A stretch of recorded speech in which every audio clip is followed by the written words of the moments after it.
চলে আসা।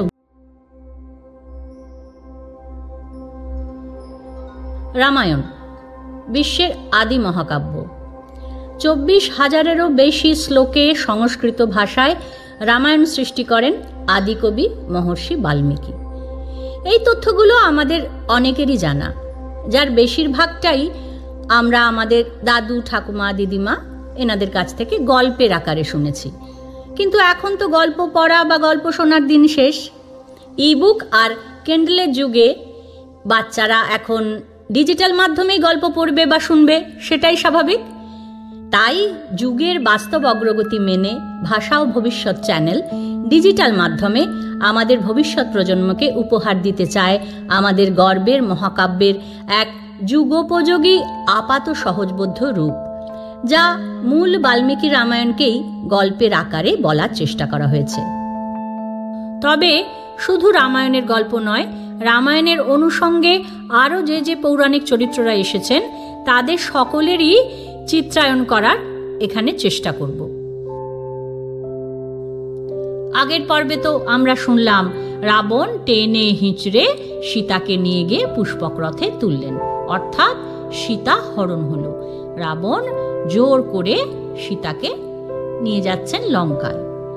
সীতা তো নিজেকে মুক্ত করার জন্য বৃথাই হাত পা ছুঁড়তে লাগলেন। পারেন নাকি কখনো? অত বড় রাবণের সেই দশানন মূর্তির সঙ্গে তিনি পারলেন না। রথ সীতাকে নিয়ে আকাশে উঠতে লাগলো। সীতা ভীষণভাবে কান্নাকাটি করছেন, হাত পা ছুঁড়ছেন, কিন্তু কিছুতেই কিছু হচ্ছে না। সীতা রাগে কষ্টে বিলাপ করতে লাগলেন, চিৎকার করছেন, হা মহাবাহু লক্ষণ, হা রাম, রাক্ষস আমায় নিয়ে যাচ্ছে, তোমরা কি জানতে পারছো না? তোমরা ধর্মের জন্য সমস্ত ত্যাগ করেছো, আর এদিকে দেখো অধর্ম স্বরূপ রাবণ আমাকে নিয়ে চলে যাচ্ছে। রামকে বলছেন যে তুমি বীর, তুমি দুর্বৃত্তদের শাসক, তাহলে রাবণকে কেন শাস্তি দিচ্ছ না? অর্থাৎ তিনি ভীষণভাবে আশা করছেন যে এক্ষুনি করে রাম লক্ষ্মণ এসে তাকে উদ্ধার করবে। তিনি সমস্ত প্রকৃতিকে নিবেদন করছেন তার আকুতি, বলছেন গোদাবরী নদী তোমাদের ডাকছি, যে সমস্ত গাছ দেখতে পাচ্ছেন তাদেরকে ডাকছি, বলছেন যে তোমরা যারা হরিণ পাখি সবাইকার স্মরণ নিচ্ছি আমি, তোমরা যাও গিয়ে শীঘ্র রামকে জানাও যে রাবণ তার প্রাণাধিকা সীতাকে হরণ করেছে। সবাইকার কাছে তিনি মিনতি জানাচ্ছেন, প্রকৃতির সবার কাছে, গাছপালা, নদী, পশু পাখি সবাইকে বলছে যে যাও গিয়ে রামকে জানাও, কারণ তিনি জানেন যে রাম জানতে পারলেই কোনো না কোনো ভাবে তাকে এসে উদ্ধার করবে। এইভাবে নিচের দিকে দেখতে দেখতে বিলাপ করতে করতে যাচ্ছেন। তখন জটায়ু নিচে ঘুমিয়েছিলেন। তিনি এই সীতার কথায় কান্নায় তিনি জেগে উঠলেন। জটায়ুকে না, জটায়ু হলেন মহাপক্ষী, তিনি পক্ষীরাজ, বিষ্ণুর বাহন গরুড়ের ভাই, অরুণের ছেলে। আবার তার আরো এক ভাই ছিলেন, তার নাম ছিল সম্পাতি। জটায়ু ছিলেন দশরথের বিশিষ্ট বন্ধু। 60,000 বছর বয়স ছিল জটায়ুর তখন। বৃদ্ধ মহাপক্ষী তিনি ঘুমোচ্ছিলেন, ঘুম ভেঙে গেল তার সীতার কান্নায়। জেগে উঠলেন। জেগে উঠে তিনি কিন্তু রাবণকে প্রথমে বোঝাচ্ছিলেন। তিনি রাবণকে বোঝালেন, বললেন, ভাই দশানন, তুমি এই অন্যায় কাজ করো না। রাম তো সকলের রাজা, তিনি সকলের হিতকামী, মানে তিনি সকলের ভালো চান। আর সীতা তারই বউ, তিনি তো তোমার সাথে কোনো অন্যায় করেননি, তোমার রাজ্যেরও কোনো অনিষ্ট করেননি। শূর্পণখার জন্য খর অন্যায় আচরণ করেছিল, সেই জন্য রাম তাকে বধ করেছে, তাতে তো তার কোনো দোষ নেই। তাহলে তুমি কেন অনর্থক তার সঙ্গে বিবাদ করছো? তুমি সীতাকে ছেড়ে দাও। কিন্তু না, তা তো হবার নয়। চোরানা শোনে ধর্মের কাহিনী, রাবণ তো ভালো কথা শুনবেন না। তখন জটায়ু বললেন যে দেখো, আমি তো তোমাকে এমনিতে ছেড়ে দিতে পারি না, কারণ দশরথ আমার বিশেষ বন্ধু, তার পুত্রবধূ সীতা, তুমি তাকে এইভাবে নিয়ে যাচ্ছ, বলপূর্বক হরণ করছো, এ তো আমি সহ্য করব না। এইসব কথার মানে কোনো পাত্তাই দিল না রাবণ। রাবণকে জটায়ু বোঝাচ্ছেন, বলছেন যে দেখো, যে কাজ করে শুধু শরীরেরই কষ্ট হয়, কোনো কীর্তি যশ কিছুই নেই, এমন কাজ তুমি করো না। রাবণ সে সমস্ত কোনো কথা শুনলেন না, একদম সরাসরি আক্রমণ করলেন জটায়ুকে। তখন জটায়ু বললেন যে ঠিক আছে, তুমি একজন যুবক আর আমার এই বৃদ্ধ বয়স, আমি জানি যে আমি হয়তো তোমার সঙ্গে পারবো না, কিন্তু তাও আমি জীবিত থাকতে সীতাকে হরণ করতে দেব না, আমি যথাসাধ্য যুদ্ধ করব। সাংঘাতিক যুদ্ধ হলো। রাবণ তো নানা প্রকার বাণ বর্ষণ করতে লাগলো, আর জটায়ু সেই অস্ত্রের আঘাত সহ্য করে আঁচড়ে কামড়ে যথাসাধ্য রাবণকে আঘাত করার চেষ্টা করলেন। রাবণের রথ ভেঙে গুঁড়িয়ে দিলেন। কিন্তু রাবণ তখন কি করলেন? রাবণ মৃত্যুতুল্য 10টা ভীষণ স্বর নিক্ষেপ করলেন, মানে যাতে মরে যায়, জটায়ু যাতে মরে যায় এমন 10টা বাণ জটায়ুকে মারলেন। জটায়ু ডানা পা এ সমস্ত কেটে দিলেন। জটায়ু বেচারা মুখ থুবড়ে মাটিতে পড়ে রইল। সীতা তো ভীষণ কাঁদছে। এবার রথ তো ভেঙে গেছে, তখন কি করে যাবে? রাবণ করলেন কি, সীতার চুল ধরে তুলে নিয়ে গেলেন। সীতার চুল ধরে তুলে নিয়ে গেলেন। সীতা বিলাপ করছেন যে বিহঙ্গরাজ কৃপা করে আমাকে রক্ষা করতে এসেছিলেন, তিনিও ভাগ্যদোষে নিহত হলেন। রাম লক্ষ্মণ আমাকে বাঁচাও, দেখো এখানে জটায়ুর কি অবস্থা, আমার কি অবস্থা। কোনো বিলাপেই কাজ দিল না। চুলের মুঠি ধরে রাবণ সীতাকে লঙ্কায় নিয়ে গেলেন, মায়া বলে আকাশপথে তুলে নিয়ে গেলেন।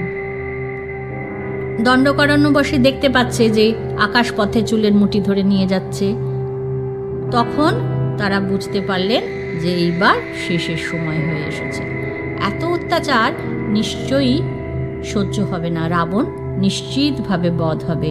সীতার জন্য তাদের খুব কষ্ট হচ্ছিল, কিন্তু রাবণ নিশ্চিতভাবে বধ হবে এই আশায় তারা খানিক তুষ্ট হলেন।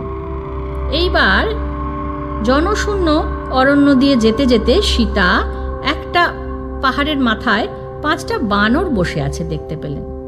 সীতা আশা করলেন যে এরা নিশ্চয়ই রামকে খবর দেবে। সেই আশায় সীতা কি করলেন না, তার যে গায়ের ওড়না ছিল সোনালি ওড়না, সেই ওড়নার মধ্যে করে তার গয়নাগুলো বেঁধে সেখানে ফেলে দিলেন। ওই বাঁদরদের সামনে আর কি গয়নাগাটি সেখানে ফেললেন।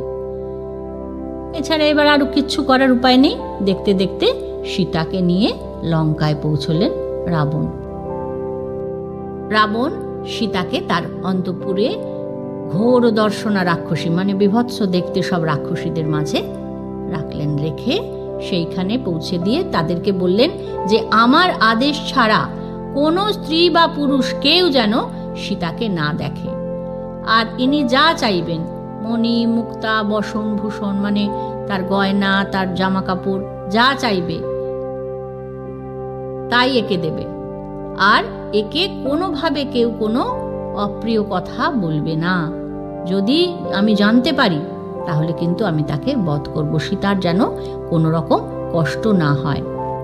আর 8 জন অতি বলশালী রাক্ষসকে তিনি বললেন যে তোমরা সশস্ত্র হয়ে জনস্থানে গিয়ে বাস করবে, আর রাম কি করছে সেই সংবাদ আমাকে জানাবে। অর্থাৎ 8 জন রাক্ষসকে স্পাই হিসেবে সেইখানে, সেই জনস্থান মানে যেখানে রাম লক্ষ্মণ সীতা ছিলেন সেইখানে তাদেরকে পাঠিয়ে দিলেন।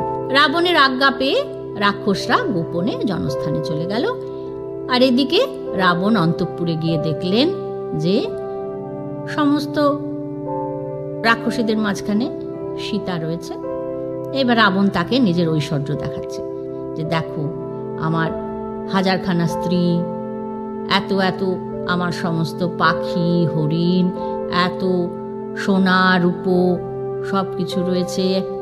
সোনার লঙ্কা ছিল, অর্থাৎ রাবণের যে প্রাসাদ সেই প্রাসাদ ছিল সোনার তৈরি, মানে তার প্রাসাদের সিঁড়িও সোনার। এত সুন্দর, মানে এত ঐশ্বর্যশালী, সুন্দর তো বটেই, এত ঐশ্বর্যশালী ছিলেন রাবণ। রাবণ তখন সীতাকে সমস্ত নিজের শক্তি ঐশ্বর্য সমস্ত পরিচয় দিতে দিতে তিনি বলছেন যে সুন্দরী, তুমি রামের আশা ছেড়ে দাও, তুমি আমাকে বিয়ে করো, সুখেই থাকবে। রাম তো ভিখারি, কি আছে বলো? তুমি তো দেখতে পেলে নিজের চোখে যে আমার কত ঐশ্বর্য। তুমিই না হয় লঙ্কার সিংহাসনে বসো, আমি তোমার দাস হয়ে থাকব। এইভাবে সীতাকে তিনি প্রলোভন দেখাচ্ছেন। রাবণ বলছে যে তুমি যে পাপ করেছিলে আগে আর কি, সেই পাপ বনবাসে ক্ষয় হয়ে গেছে, এইবার যা পুণ্য করেছিলে তার ফল ভোগ করো। সীতা আঁচলে মুখ ঢেকে শুধু কাঁদছেন আর কাঁদছেন। রাবণ বলছে, আর লজ্জার কি দরকার? আমি তোমার দাস, তুমি প্রসন্ন হও। এত কিছু বলার পরেও সীতা কিন্তু একটুও টলেননি। তিনি তখন আবার একই কথা বলছেন, নির্ভয়। সীতা বলছেন যে তুমি যদি দেবাসুরের অবদ্ধ হও তাহলেও রামের সঙ্গে শত্রুতা করে তুমি রক্ষা পাবে না। আমি ধর্মাত্মা, আমি পতিব্রতা, ধর্মপত্নী শ্রী রামের। তুমি পাপী, তুমি আমাকে স্পর্শ করতে পারবে না। বলছে আমার সংজ্ঞাহীন দেহকে যদি তুমি বন্ধন করো বা বধ করো তাহলে তো আমি কিছু করতে পারবো না, কিন্তু যতক্ষণ আমার প্রাণ আছে ততক্ষণ কিন্তু আমি তোমার কথা মানব না। রাম তখন ভয় দেখানোর জন্য বলছে যে শোনো মৈথিলী, যদি 12 মাস তোমাকে সময় দিলাম, তাতে যদি এই 12 মাসের মধ্যে যদি তুমি আমার অনুগত না হও তাহলে কিন্তু তোমাকে আমার যারা প্রাতরাশ অর্থাৎ ব্রেকফাস্ট তৈরি করে তারা কিন্তু তোমাকে খণ্ড খণ্ড করে কেটে ফেলবে। বলে তিনি যে সমস্ত ঘোরদর্শনা রাক্ষসীরা ছিল তাদেরকে বলছেন যে এর দর্প চূর্ণ করো, অর্থাৎ মানে যে কোনোভাবে একে আর কি ম্যানেজ করো, নরমে গরমে রাজি করাও, এই কথা আর কি বলছেন। তোমরা সীতাকে গোপনে রক্ষা করো, আবার কখনো নানাভাবে বশ করবার চেষ্টা করো, এইটাই তোমার কাজ, এইটাই তোমাদের কাজ বলে রাবণ চলে গেলেন। এইবার এই দিকে আমরা রামের কথা একটু আসি যে এপাশে রামের কি অবস্থা। রাম তো মৃগরূপী মারীচকে বধ করে আশ্রমের দিকে যাচ্ছেন।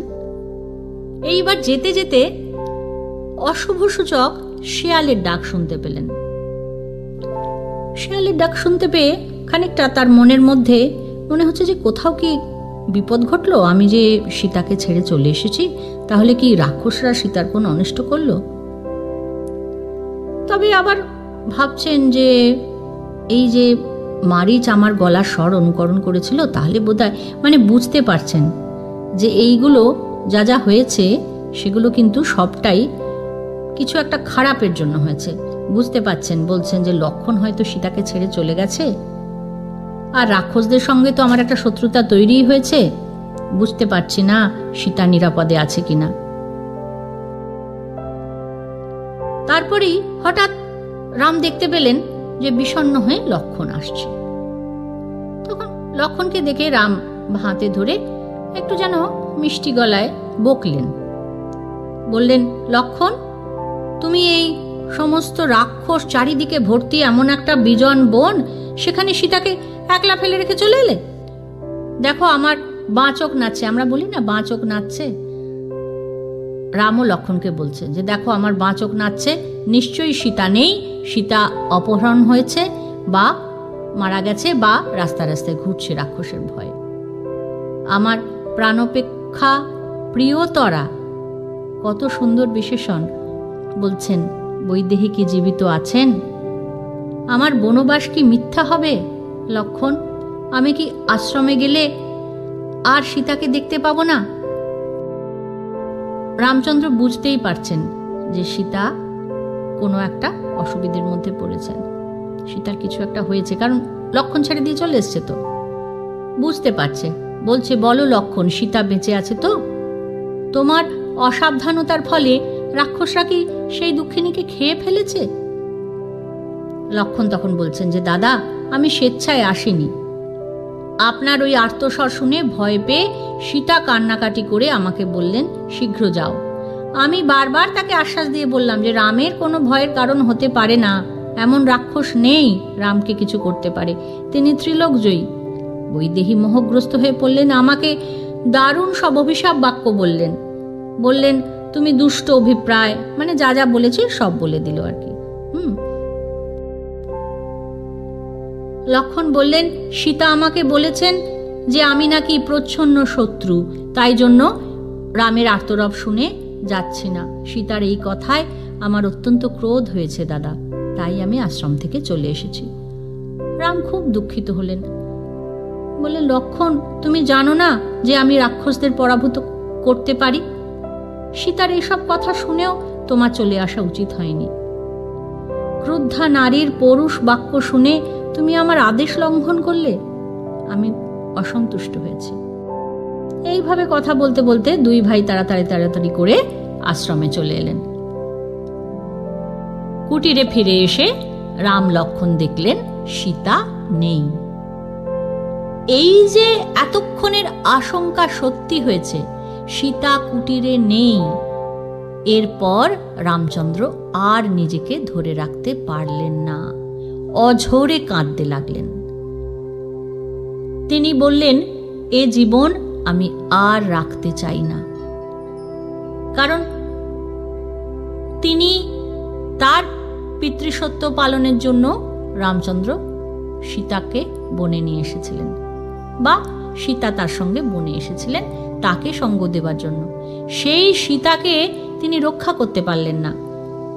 এই অসম্ভব কষ্ট রামচন্দ্র বলছেন যে আমি আর এ জীবন রাখতে চাই না। সব জায়গায় খুঁজছেন, সব গাছেদের জিজ্ঞাসা করছেন যে কদম্ব আমার প্রিয়া তো তোমাকে ভালোবাসেন, তাকে দেখেছ? অশোক গাছকে গিয়ে জিজ্ঞাসা করছে যে অশোক আমি শোকে চেতনাহীন হয়ে গেছি, তুমি আমার শোক দূর করো, প্রিয়াকে দেখিয়ে শীঘ্র আমাকে অশোক করো। বিভিন্ন গাছের কাছে যাচ্ছেন, সবাইকে বলছেন যে তোমরা তো আমার প্রিয়ার প্রিয়, সেই সাধ্যিকে যদি দেখে থাকো তাহলে বলো, বুঝতে পারছে না তো সীতা কোথায় গেছে, কি হয়েছে।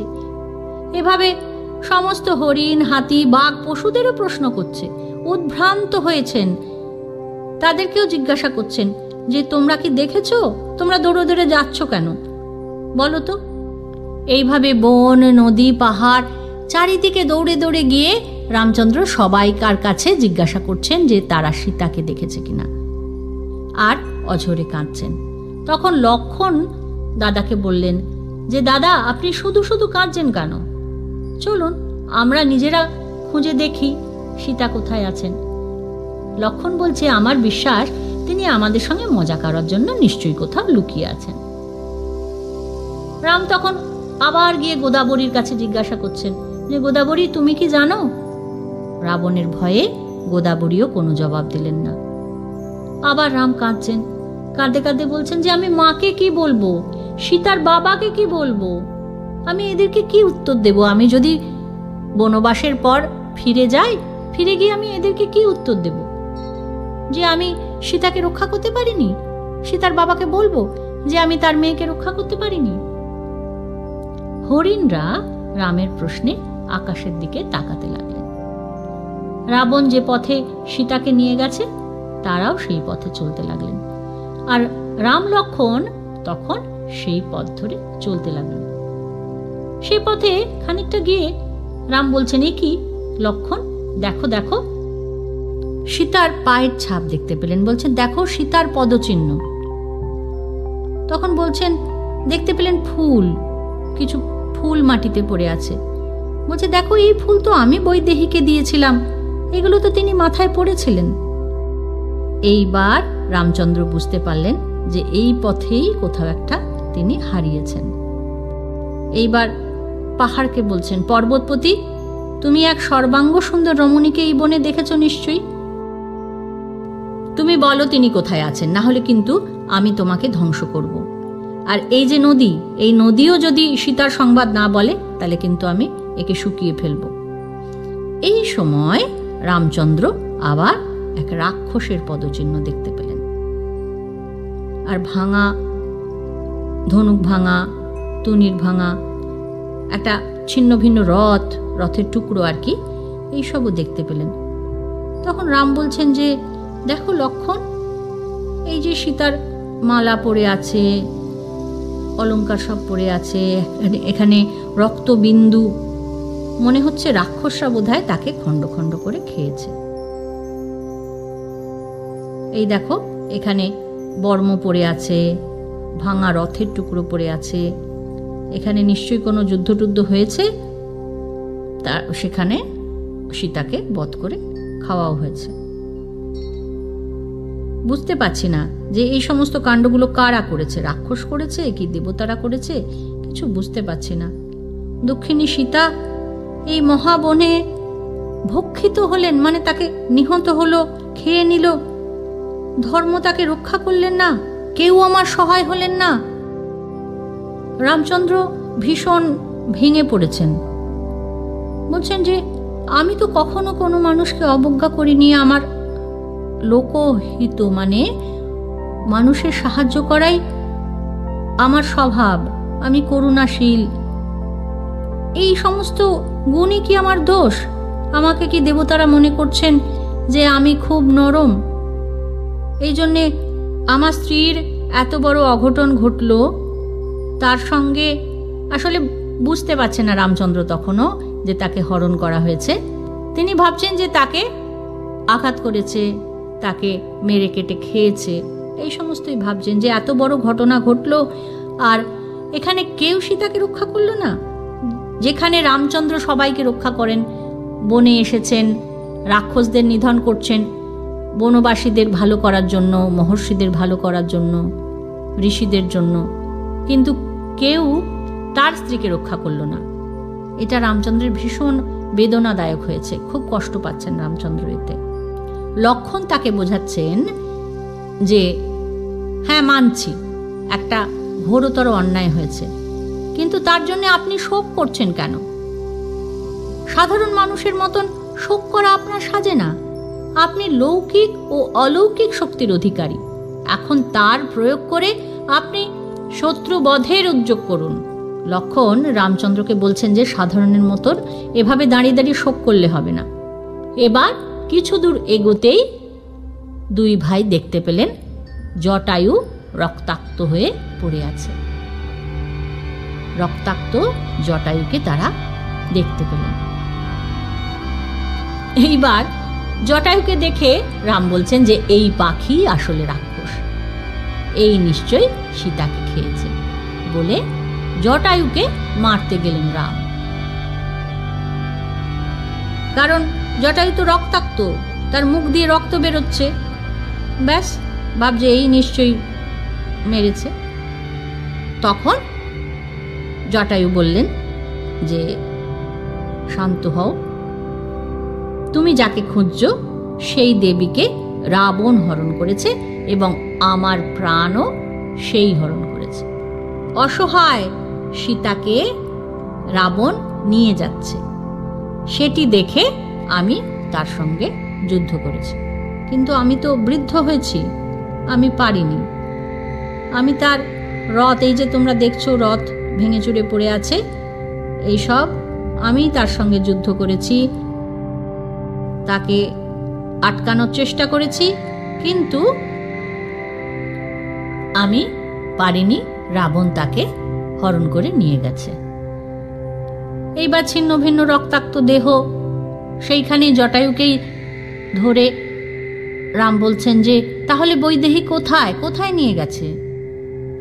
জানতে চাইছে যে কেন রাবণ তাকে হরণ করেছে, তিনি কি বললেন, মানে সীতা কিছু বলে গেছে কিনা সেটাও জানতে চাইছে। আর রাবণ কে?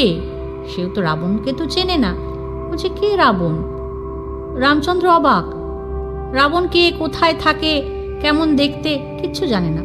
তখন জটায়ু আস্তে আস্তে, মানে একদম মৃত্যু পথযাত্রী তো, আর তার শক্তি নেই, বলার ক্ষমতা নেই, অস্ফুট স্বরে আস্তে আস্তে বললেন যে রাক্ষস রাজ মায়া বলে মেঘ সৃষ্টি করে সীতাকে আকাশ পথে নিয়ে চলে গেছে, আমি আর পারিনি, আমার ডানা কেটে দিয়েছে। রাবণ কোন দিকে গেছে? না, দক্ষিণ দিকে গেছে। এইটুকুই তিনি বলতে পারলেন, আর বলতে পারলেন না। আরেকটা কথা শুধু বললেন রাবণের পরিচয় হিসেবে, সমানে তো তার মুখ দিয়ে রক্ত বেরোচ্ছে, কথা বলতে পারছে না। তিনি শুধু রাবণের পরিচয় দিলেন, বিশ্রবার পুত্র, কুবেরের ভ্রাতা। এইটা বলে জটায়ু প্রাণ ত্যাগ করলেন। রাম সমানে বলছে হাত জোর করে, বলো বলো আর বলো। আর পারলেন না, জটায়ু মাথা মাটিতে লুটিয়ে গেল, তিনি প্রাণ ত্যাগ করলেন। কি আর করবেন, রামচন্দ্র মৃত জটায়ুর জন্য বিলাপ করলেন। লক্ষ্মণকে বললেন কাঠ নিয়ে এসো, বাবার বন্ধু তো, তিনি তার সৎকার করলেন আর দুই ভাই গোদাবরীতে গিয়ে তর্পণ করলেন।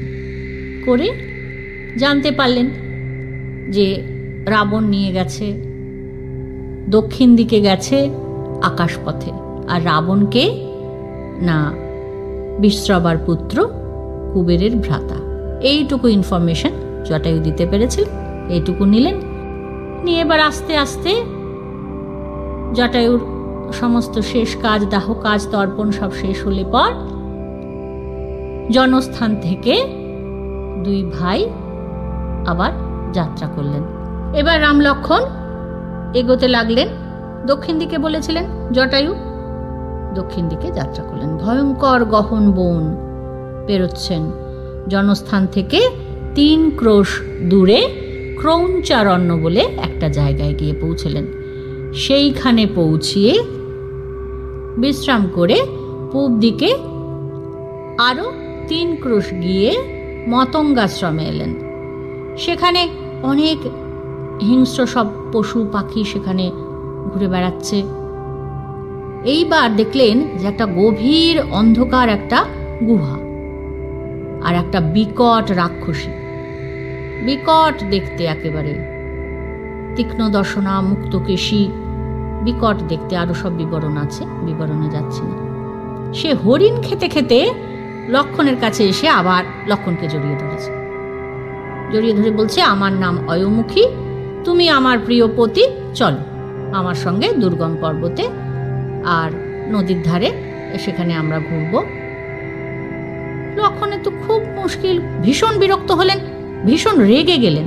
রেগে গিয়ে আবার খড়গের আঘাতে সেই অয়মুখীর নাক কেটে দিলেন। তিনি কেটে দিয়ে এইবার অয়মুখী বিকট চিৎকার করতে করতে পালিয়ে গেল। তারপর আবার নিবিড় বন দিয়ে যেতে যেতে লক্ষ্মণ বললেন যে আমার কিন্তু আবার মনটা উদ্বিগ্ন হচ্ছে, আমি নানান রকম দেখতে পাচ্ছি চারিদিকে, যেন কিছু ঠিক যাচ্ছে না। আর্য, আপনি সতর্ক থাকুন, আমার কথায় অবহেলা করবেন না। বন আরো গভীর হয়েছে, তার মানে বিপদের গন্ধ বাড়ছে। এইবার এমন সময় বন কাঁপিয়ে তাদের সামনে হাজির হলো আরও এক ভয়ঙ্কর কদাকার রাক্ষস। তার নাম হলো কবন্ধ। এই কবন্ধর গলা মাথা কিচ্ছু নেই, পেটের ভেতর মুখ, আর সেই পেটের ভেতর মুখে একটাই বড় একখানা চোখ, আগুনের ভাঁটার মতো চোখ জ্বলছে। এই রাক্ষস হঠাৎ করে এসে রাম লক্ষ্মণকে একেবারে সবলে, মানে জোর করে জড়িয়ে ধরল। রাম অধীর হলেন না, কিন্তু লক্ষ্মণ তো একটু ছোট, লক্ষ্মণ ভয় পেয়ে গেছে। ভয় পেয়ে বলছে, আমি রাক্ষসের হাতে বিবশ হয়েছি, আমাকে বলি দিয়ে আপনি পালিয়ে যান। খুব ভয় পেয়ে গেছে লক্ষ্মণ। রাম বলছেন যে তুমি বীর, বৃথা ভয় পেও না। এইবার কবন্ধ জানতে চাইছে যে তোমরা কে। কবন্ধ নিজের পরিচয় দিচ্ছে যে আমি দানব শ্রীর ছেলে দনু, দনু ঋষির অভিশাপ আর ইন্দ্রের বজ্রাঘাতে আমার এই অবস্থা হয়েছে।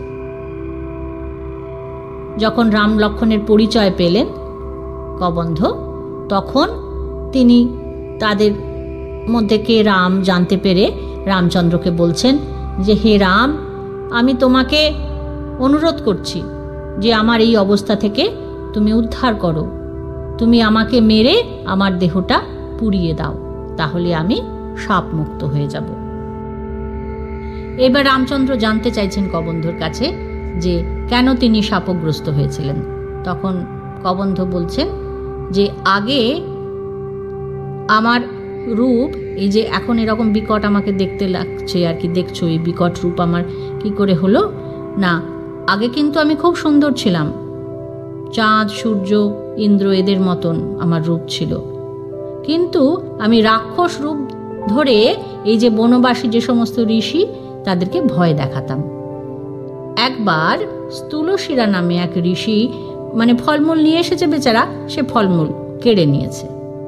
তখন সেই স্থূলশিরা ঋষি এই কবন্ধকে অভিশাপ দিয়েছিল, তার অভিশাপে আমার এই কুৎসিত রূপ হয়।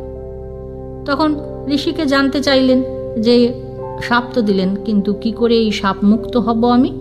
তখন সেই ঋষি বলেছিলেন যে যখন রাম তোমার বাহু ছেদন করবেন, মানে তোমার হাত কেটে দিয়ে তোমাকে আগুনে পুড়িয়ে দেবে, তখন তুমি নিজের রূপ ফিরে পাবে। আসলে আমি আমার নাম শ্রী, দনু নামক দানবের আমি পুত্র। ব্রহ্মাকে আমি তপস্যা করেছিলাম, কঠোর তপস্যায় প্রীত হয়ে ব্রহ্মা আমাকে দীর্ঘ আয়ু দান করেন। তাতে আমি গর্বিত হয়ে গেলাম, ভাবলাম যে ইন্দ্র আমায় কিছু করতে পারবে না, এই মনে করে আমি ইন্দ্রর সঙ্গে যুদ্ধ করতে গেলাম। তখন ইন্দ্র বজ্রের আঘাতে আমার 2 উরু আর মাথা শরীরের ভেতর ঢুকিয়ে দিয়েছিল। তখন আবার ইন্দ্রকেও আমি জানতে চাইলাম যে কি করে আমার প্রাণ উদ্ধার হবে এইভাবে, আমি তো খেতে পাচ্ছি না। তখন ইন্দ্র আমাকে এরকম যোজন প্রমাণ মানে 1 যোজন মতো বড় বড় 2টো হাত দিলেন, আর ওই পেটে উদরে তীক্ষ্ণ দন্ত মুখ, মানে পেটের মধ্যে একখানা বড় মুখ দিয়ে দিলেন, মানে বিকট একটা প্যাটার্ন হয়ে গেল তাহলে ওর। তখন ইন্দ্র কিন্তু একই কথা বলেছেন যে এই যে তোমার রূপ, এই রূপ রাম লক্ষ্মণ যদি তোমাকে কেটে পুড়িয়ে দেয় তখন তুমি স্বর্গে যাবে। সেই থেকে আমি এই বনে বিচরণ করি, মানে এই বনেই থাকি, আর এই বড় বড় দীর্ঘ বাহু দিয়ে বড় বড় হাত দিয়ে আমি বাঘসিংহ ধরি আর খাই। এইবার কবন্ধ বলছে যে এইবার রামচন্দ্র তুমি এসেছো, তুমি আমাকে মেরে আগুনে পুড়িয়ে দাও, তাহলে আমি মুক্তি পাব, আর আমি তোমাকে বন্ধুর সন্ধান দেব। রামচন্দ্র তো এখন বন্ধুর ভীষণ প্রয়োজন, কারণ তাকে তো তার বউকে খুঁজে বার করতে হবে। রামচন্দ্র বললেন যে দেখো, রাবণ আমার বউকে হরণ করেছে, আমি শুধু সেই রাক্ষসের নামই জানি, আর তো কিছু জানি না। আমি শোকে বিহ্বল হয়ে অনাথের মতো এদিক ওদিক ঘুরে বেড়াচ্ছি, কিচ্ছু জানি না। তুমি করুণা করে বলো যে সেই ব্যক্তি সীতাকে কোথায় নিয়ে গেছে। অর্থাৎ ইনফরমেশন জানতে চাইছে যে আমি যে তোমার এত উপকার করব, তোমাকে মুক্তি দেবো, তুমি আমাকে কিছু দাও, ইনফো দাও, বলো যে রাবণ কে কোথায় নিয়ে গেছে, সমস্ত বলো। ঠিক আছে, তুমি আমাকে দাও এগুলো, আমি তোমার মুক্তি দেব। তখন সেই স্ত্রী বলছে যে আমি সীতার বিষয় জানি না, আমার দিব্য জ্ঞানও নেই, এগুলো তুমি আমাকে দাহ করলে তখন তো আমি আগের রূপ ফিরে পাবো, তখন আমি তোমাকে জানাবো যে কার কাছে গেলে তুমি রাবণের পরিচয় পাবে। এখন সূর্যাস্তের আগে তুমি আমাকে দাহ করে দাও। ভালো কথা, দাহ করে দেওয়া হলো। তখন সেই চিতা থেকে দনু আবার আগের রূপে গেলেন, গিয়ে তখন তিনি একটা উজ্জ্বল রথে চড়ে অন্তরিক্ষে উঠে বললেন যে রাম, তুমি আর লক্ষ্মণ এই যে বিপদগ্রস্ত হয়েছ, তাতে তোমার ওই রকম দশা যে সমস্ত লোকেদের আছে, মানে ওই রকমই বিপদগ্রস্ত লোক যারা, তাদের সঙ্গেই তোমার মিত্রতা করা উচিত, এছাড়া তো আর অন্য কোনো উপায় দেখছি না। এইবার তেমন লোককে না, সুগ্রীব নামে এক বানর আছেন, ঋষ্যমুখ পর্বতে 4 জন বানরের সঙ্গে তিনি বাস করছেন, কারণ তার ভাই ইন্দ্রপুত্র বালি তাকে তাড়িয়ে দিয়েছে তার রাজ্য থেকে। সে এই রকমই অনাথ হয়ে ঘুরে বেড়াচ্ছে ঋষ্যমুখ পর্বতে, 4 জন বানরের সঙ্গে তিনি বাস করছেন। সেই সুগ্রীবের সঙ্গে তুমি মিত্রতা করো, যাও সেইখানে চলে যাও, তুমি অগ্নি সাক্ষী করে সুগ্রীবের সঙ্গে মিত্রতা করো। তিনি বানরের অধিপতি বলে কিন্তু কখনো তাকে অবজ্ঞা করো না, তিনিও সাহায্য প্রার্থী, তিনি তোমার ভার্যার অনুসন্ধানের জন্য তোমাকে সাহায্য করবেন। অর্থাৎ সীতা উদ্ধারের জন্য সুগ্রীব তাদের সাহায্য করবেন, কবন্ধ এটি বললেন। এইবার কবন্ধ যে পথে বলেছেন সেই পথে রাম লক্ষ্মণ সীতার খোঁজ করতে লাগলেন। খোঁজ করতে করতে পম্পা নদীর পশ্চিম তীর দিয়ে তারা এগোতে লাগলেন। পম্পা নদীর পশ্চিম তীরে শবরীর আশ্রমে তারা উপস্থিত হলেন। এই শবরীকে না, শবরী ছিলেন মতঙ্গ ঋষির আশ্রমে মুনিদের পরিচারিকা, মানে তিনি মুনিদের ফাই ফরমাস কাটতেন আর কি। তা মুনিদের কাছ থেকে তিনি একটি আশ্বাস পেয়েছিলেন, মানে বলা যায় যে রামের দর্শন পেলে তিনি দিব্যলোকে যাত্রা করতে পারবেন। এইবার এই আশ্বাস পেয়ে শবরী তো রামের প্রতীক্ষায় দিন গুনতে লাগলেন, কবে রাম আসেন, কবে রাম আসেন। রোজ রামের জন্য বন থেকে শবরী ফুল তুলে রাখতেন, যে যেদিন রামচন্দ্রের দেখা পাবেন সেদিন তিনি তার পায়ে এই ফুল অর্পণ করবেন আর দিব্যলোকে যাত্রা করবেন। এই যে দিন গোনা, অনিশ্চিতের জন্য দিন গোনা, প্রতীক্ষা করা, এই শবরীর এই প্রতীক্ষা একদিন শেষ হলো। কবে না, এই যে রাম লক্ষ্মণ সীতার খোঁজ করতে করতে শবরীর আশ্রমে এসে উপস্থিত হলেন। রামচন্দ্র এসে উপস্থিত হলেন মতঙ্গ মুনির আশ্রমে। রামের চরণে সাষ্টাঙ্গ হলেন শবরী। শবরীর প্রতীক্ষা শেষ হল। সিদ্ধা শবরী রামচন্দ্রের চরণ বন্দনা করলেন। ওই যে রোজ ফুল তুলে রাখতেন, সেই ফুল রামের পায়ে দিলেন। রাম তাকে জিজ্ঞাসা করলেন যে আপনার কোনো অসুবিধে নেই তো, আপনার তপস্যার কোনো ক্ষতি হয়নি তো? এইভাবে কথাবার্তা বললেন। বৃদ্ধা শবরী ভীষণ ভীষণ খুশি হলেন, আপ্লুত বলা যায়, সিদ্ধি লাভ হলো তার। তিনি রামচন্দ্রকে বলছেন যে তোমাকে দেখে আমার তপস্যায় সিদ্ধি লাভ হলো, আজ আমার জন্ম সফল, গুরু সেবা সার্থক, তোমার পুজো করে আমার তপস্যার ফলস্বরূপ স্বর্গ লাভ হবে। রামচন্দ্রকে শবরী বললেন যে রামচন্দ্র, তুমি এই যে বন দেখলে, আমার সব কথাও শুনলে, এইবার এখন আজ্ঞা দাও আমি দেহত্যাগ করি। রামচন্দ্র বললেন যে আমরা তো আশ্চর্য দেখছি, এইখানে যে সমস্ত মানুষরা থাকেন তারা সুখে দেহত্যাগ করবেন, যাবেন স্বর্গলোকে। তখন এই জটাধারী চিরজিনধারিণী শবরীর দেহ দাহ করলেন রামচন্দ্র। শবরী স্বর্গে গেলেন। শবরী স্বর্গ যাওয়ার পর রাম বললেন যে লক্ষ্মণ, এইবার চলো আমরা পম্পা নদীর তীর ধরে এগোতে থাকি। ঋষ্যমুখ পর্বতে সুগ্রীব বাস করেন, তার কাছে আমরা যাই। এই আশ্রম থেকে যাত্রা করে তারা পম্পা নদীর তীরে উপস্থিত হলেন। এইখানে অরণ্যকাণ্ড শেষ হল। পরের পর্বে আমরা শুনব রামায়ণের কিষ্কিন্ধাকাণ্ড। যদি কারো রামায়ণের এই গল্পগুলো শুনতে ভালো লাগে তাহলে চ্যানেলটাকে সাবস্ক্রাইব করবেন আর ভিডিওটাতে লাইক করবেন, ভিডিওটা শেয়ার করবেন। পরের পর্বে আমরা আরও খানিকটা রামায়ণের গল্প শুনব, আরও রামায়ণের চরিত্রদের সঙ্গে পরিচিত হব। আমি তানিয়া আবার আসব রামায়ণের গল্প আর রামায়ণের চরিত্রদের নিয়ে।